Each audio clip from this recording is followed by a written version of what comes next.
Мүгедек күйеуімді тастап кеттім. Сыртқа жүзімі жылтырап көрінгенімен, әр адамның ішінде бүгілі бір сыры болады. Көкіректі тұрмалаған жан-жараңды ешкімге тіс жарып айтпаған сайын іштей мүжілесің. Мен мүгедек күйеуімді тастап кеттім. Жарымжан жанды қалайша тастап кетуге болады деп, маған кімнің болса да ашуы келетін білем.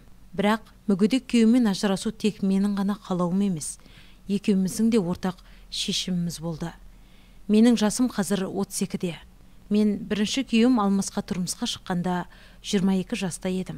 Ол менен 7 жас үлкен болатын. Екеуміз Алматы қаласындағы мейрамханалардың бірінде таныстық. Мен сол мейрамханада даяшы болып жұмыс істедім. Университеттің соңғы курстарында оқып жүргенде қосымша даяшы болып жұмыс істеп, өзімнің киім-кешегімді тауып жүрдім. Өз басым еңбекке кішкентайымнан араласты. Өйткені анам сіңілім екеумізді жалғыз өсірді. Әкем мен анам менің 5 жасымда ажырасып кеткен. Негізі анамның айтуына қарағанда, әкем екеуі бір-бірімен сүйіп қосылған. Алайда әкем біреудің жалғыз баласы, бар жерден шыққан. Анам да ауылдағы жағдайы жақсы отбасынан шыққан біреудің әлпештеген қыз екен. Сонымен екеуі жас кездерінде бір-бірін жақсы көріп тұрса да, мінездері сәйкес келмесе керек, жолдары екіге бөлініпті. Әкемнің қазір басқа отбасы, бала шағасы бар. Ал анам бар өмірін сіңілім екеумізге арнады. Анашымның арқасында ешқандай таршылық көрмей өстік. Қандай қиын кездерде де біз жұрттың қызы кимеген киімді киіп, небір демалыс орындарын аралайтынбыз. Әкем де қаржылық жағынан көмектесіп тұрады. Біз анамызбен ауылдағы үйді сатып, Алматыға көшіп келгенде мен мектеп оқушысы едім. Біз анам, сіңілім үшеуміз бір бөлмелі жатақханада тұрдық. Анам үлкен-үлкен мейрамханаларда аспаз болып жұмыс істеді. Ал біз сіңілім екеуміз мектеп бітіріп, студент болып жүргенде даяшылық қызмет жасап, анамыздың бір жағынан шығысатынбыз. Бірін айтып, біріне кеттім-ау. Сонымен Алмаспен қалай танысқанымды айтайын. Бірде мен жұмыс істейтін мейрамханаға бір топ жігіт келіп тамақтанды. Арасында бойы ұзын, денесі зор сымбатты жігіт маған қайта-қайта көзбен қарап, әрі өтсем де, бері өтсем де көзін алмай қарап отырды. Әлгі жігіттің бұл қылығына жыным келсе де өзімді әрең ұстадым. Сонымен бұл жігіттер біздің мейрамханаға жиі келетінді шығарды. Әлгі жігіт менің телефон нөмірімді сұрап қоймайтын. Бірақ мен тіпті онымен сөйлесуге де құлық танытпадым.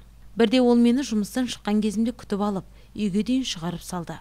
Сөйтіп қыр соңымнан қалмай жүрді. Университетке барсам, сабақтан кейін өзінің керемет джипімен алып кетеді. Сол кезде жанымдағы қыздар ой Гуля қандай жігітті қаратып алғансың десіп жататын. Алмаспен бір жылдай кездесіп жүрдік. Ол маған сенің тік мінезің ұнайды дейтін. Мен де оның нағыз еркекке тән өктем мінезін, мәрттігін ұнататынмын. Оның өзінің жеке кәсібі болды. Жас болса да өзінің кәсібін дөңгелетіп, қымбат көлікпен жүрді. Басында баспанасы да бар еді. Әрине, Алмастың әке-шешесі де жағдайы бар адамдар. Бірақ ол басқа байдың балалары секілді дайын ақшаны шашып жүрген жоқ.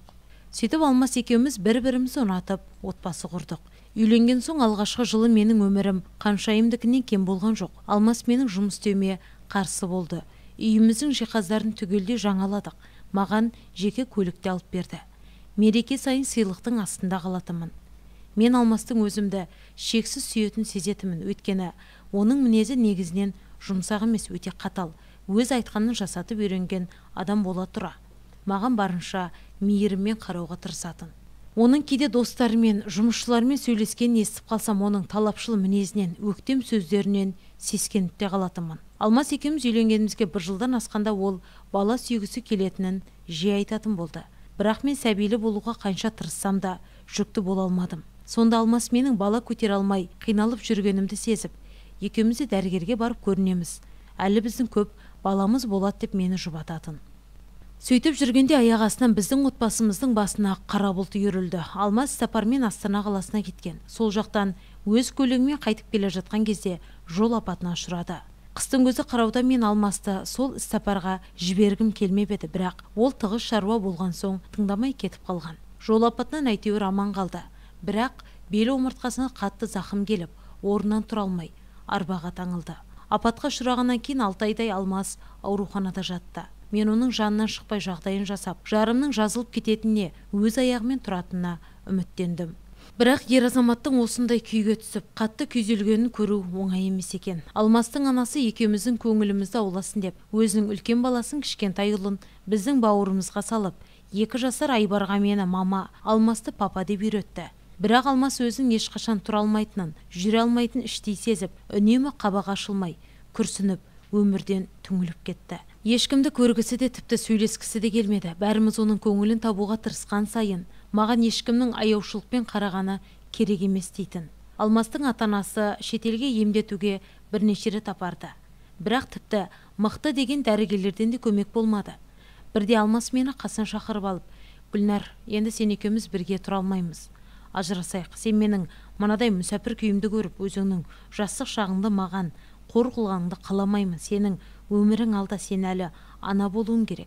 Ал мен саған ана болу бақытында сыйлай алмаймын деді. Ол менің сен әлі ақ жазылып кетесің, баламыз болады деген сөзіме өзімізді өзіміз алдамайық, осымен бәрі бітті деді. Алмастың осы сөздерінен кейін не істерімді білмей дал болып бірнеше ай кете алмай жүрдім. Ал күйеуімнің ата-анасы оған арнайы күтушіде жалдады. Мен Алмасты бұрынғыдай жуындырмайтынмын, киімін де ауыстырмайтын болдым, өйткені ол мені жанына жақындатқысы келмеді. Біраз уақыт өткеннен кейін өзімде бұлай жалғаса берсе болмайтынын түсіндім. Ол кезде мен небәрі 24 жаста едім. Расында да мен өзімнің өмірімді арбаға таңылған адамның қасында өткізуге даяр емес екеніме көзім жете бастады. Оның үсте мен үшін қайғырып жүрген анамды да ойладым. Ал Алмастың ата-анасына өзімнің кететінімді айтқанда олар да үндемеді. Сонымен Алмас екеуміз ресми түрде ажырастық. Ол маған екеуміз тұрған 2 бөлмелі үйді, алып берген көлігін қалдырғысы келді. Бірақ мен бас тарттым. Алмастан ажырасқаннан кейін біраз уақыт өз-өзіме келе алмай жүрдім. Кейде Алмасқа хабарласып жағдайын білейін деп ойлаймын да батылым бармайды. Уақыт өте келе Алмасты сирек ойлайтын болдым. Күнделікті тіршілік, жұмыс өткен өмірімді ұмыттыра бастады.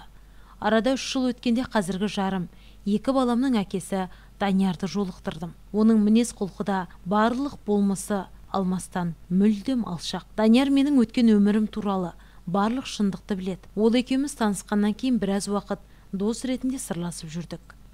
Кейіннен бір-бірімізді шын сүйетімізді түсінгеннен кейін отбасын құрдық. Қазір мен Даниярмен бақыттымын, бірақ әлі күнге дейін Алмасты тастап кеткенім үшін өзімді кінәлі сезінем. Бірақ Алмастың маған деген сезімінің шынайы болған білгендіктен ол мені кінәламайды деп үміттенем. Жақында Алмас екеуміздің ортақ танысымызды кездестіріп қалып, оның жағдайын сұрадым. Алмас та отбасын құрыпты.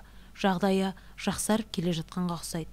Мен Алмастың айығып кетуін, бақытты болуын шын жүректен тілеп қала бердім.